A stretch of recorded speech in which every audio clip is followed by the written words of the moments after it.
Soma Qur'ani hata usipokuwa na tatizo. Isikilize Qur'ani kwa hali zozote, sawa unaielewa maana yake au huielewi. Kuna kijana mmoja mdogo alikuwa akiishi na babu yake. Yule babu kila mara yuasoma Qur'ani.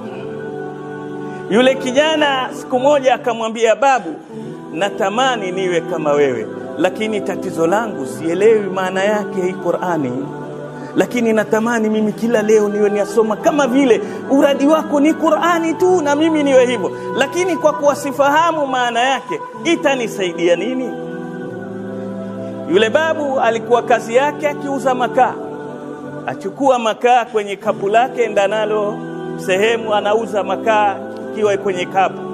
Akamwambia pale kuna kisima, nenda ukachote maji, kamimina yale makaa, ingiza kwenye hii kapu.